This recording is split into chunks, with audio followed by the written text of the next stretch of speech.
Assalamualaikum warahmatullahi wabarakatuh. Apa kabar calon peraja IPDN yang ada di seluruh Indonesia? Kali ini kakak akan bahas 32.097 peserta SKD IPDN tahun 2021 wajib tahu ini sebelum ikut ujian. Subscribe dan tekan tombol lonceng agar kalian mengetahui berita terbaru tentang IPDN. Oke, yang pertama yang akan kakak sampaikan ini terkait dengan informasi SKD IPDN tahun 2021 ya. Jadi yang pertama, yang lulus administrasi online itu sebanyak 33.903 peserta ya pada tahap yang kemarin kita pelaksanaan administrasi online itu sebanyak 33.903 peserta yang lulus. Nah, kemudian ada tahapan pembayaran kode billing dan ternyata yang hanya membayar kode billing dan berhak mengikuti ujian SKD itu sebanyak 32.097 peserta. Nah, ini artinya gugur 1.806 peserta ya. Karena mungkin lupa bayar kode billing atau lewat tanggal kode billing yang sudah ditentukan. Kemarin kan pada tanggal berapa sampai tanggal 23 Mei ya, sampai 23 Mei, kemudian gugur di 1.806 peserta. Oke, yang perlu diingat kemudian yang ketiga ini Pasingkat SKD mengalami kenaikan ambang batas untuk TKP. Jadi TWK 65, TIU 80 masih sama dengan tahun sebelumnya dan TKP itu mengalami kenaikan menjadi 156 yang sebelumnya 126 poin ya, dan soalnya juga naik menjadi 45 soal untuk TKP. Nah, untuk jadwal dan lokasi tes SKD bisa cek di SPCP IPDN ya, nanti bisa langsung ke SPCP IPDN ya di sini.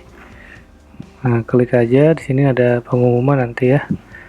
Klik satu-satu ada jadwalnya ya. Nah, ini jadwalnya dan lokasi pelaksanaan SKD itu mulai 3 Juni ya, jadi sangat mepet sekali. Di minggu depan ini udah mulai pelaksanaan seleksi kompetensi dasar di Kalsel ya, ini di Kalsel dan lokasinya juga ada rata-rata di Kanrek dan UPT BKN yang sudah ditetapkan di provinsi masing-masing ya. Jadi silakan di-download dan diperhatikan baik-baik jadwalnya, jangan sampai lewat tanggal atau lupa tanggal. Ini biasanya kalau jauh dari lokasi tesnya silakan datang 3 hari atau 2 hari sebelum tes supaya persiapannya lebih matang dan tidak terlalu tergesa-gesa ya pada saat ujian, karena sudah bisa memantau lokasi ujian dari tempat menginap atau dari rumah keluarga itu berapa jauh. Nah, kemudian sampai di tanggal 23 sampai 27 Juni ini di Provinsi Lampung ya, di BKN Lampung itu di akhir bulan ini ya. Jadi ya masih ada waktu dan kesempatan untuk belajar, silakan berlatih dan belajar sebaik mungkin. Setiap harinya diulang-ulang yang mana materi SKD yang masih belum dikuasai supaya nanti bisa lebih lancar dalam mengerjakan soal ya.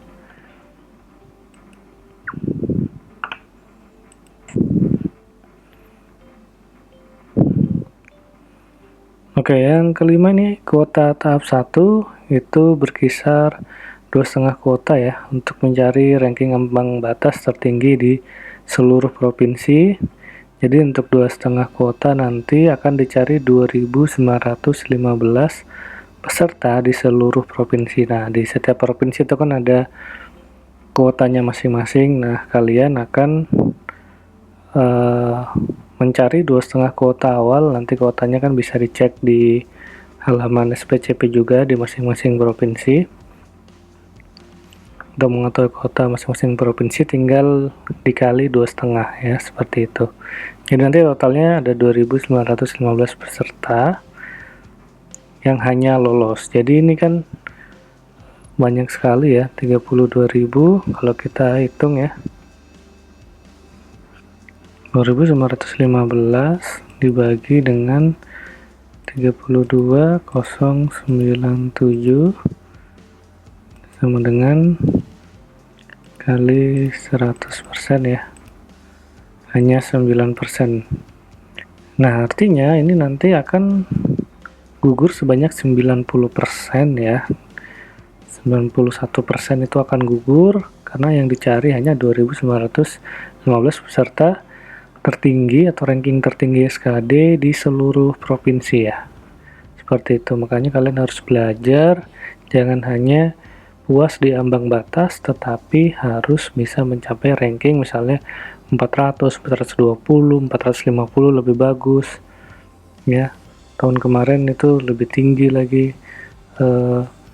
poinnya ya, seperti itu.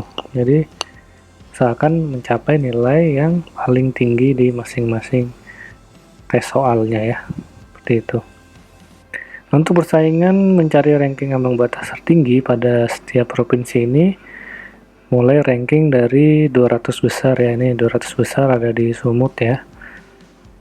Jadi banyak juga pesaingnya, ini kuotanya 200 ini kalau dilihat besar, tapi untuk secara jumlah pendaftar online juga besar, jadi peluang untuk mencari 200 besar ini juga cukup sulit, apalagi yang hanya di 35 besar seperti di Provinsi Jogja dan Kaltara ya, hanya mencari 35 besar nilai SKD tertinggi untuk di tahap 1 2,5 kota. Kemudian yang ketujuh, bagi peserta orang asli Papua pada formasi Papua dan Papua Barat wajib membawa satu rangkap fotokopi surat keterangan orang asli Papua yang telah ditandatangani oleh BKD Kabupaten Kota masing-masing dan ketua atau pejabat MRP atau Majelis Rakyat Papua. Kemudian untuk yang ke-8 ini nanti peserta wajib mematuhi protokol kesehatan yang sangat ketat ya, yang ada di lokasi tes. Itu nanti yang pertama wajib menggunakan masker selama SKD berlangsung, kalau bisa masker 3 lapis dan bisa menutup hidung sampai dengan dagu ya. Kemudian menggunakan kemeja lengan panjang putih polos.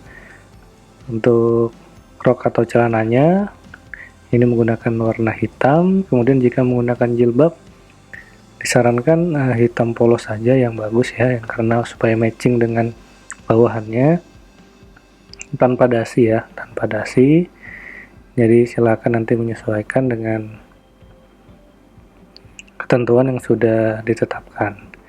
Kemudian nanti membawa alat tulis masing-masing, jadi nanti pada saat tes hanya boleh membawa pulpen, pensil, penghapus gitu. Dan itu saja yang dibawa. Untuk cincin, segala perhiasan, handphone dan lain-lain itu dimasukkan di tas. Kemudian pengantar atau orang tua dilarang masuk di lokasi SKD, jadi hanya menunggu di luar, tidak boleh masuk untuk menghindari kerumunan, dan wajib hadir 60 menit ya sebelum jadwal ujian ya. Jadwalnya nanti bisa dilihat di SPCP, nanti silakan cek masing-masing sesi berapa, itu silakan hadir 60 menit sebelum jadwal ujian, karena nanti ada verifikasi petugas yang berkaitan dengan ini. Nanti membawa cetak kartu ujian seleksi. Nah, downloadnya di dikdin.go.id ya, kan ada cetak kartu ujian, silakan di download, di print, kemudian dibawa ya. Selain itu nanti bawa identitas diri, pilih salah satunya ya yang sudah dimiliki, seperti KTP asli atau fotokopi, atau kalau belum punya KTP ini surat keterangan kependudukan yang telah disahkan ya, jika belum punya KTP. Atau nanti bisa menggunakan KK asli ya. KK asli sekarang kan ada yang elektronik, ada yang non elektronik tanda tangannya.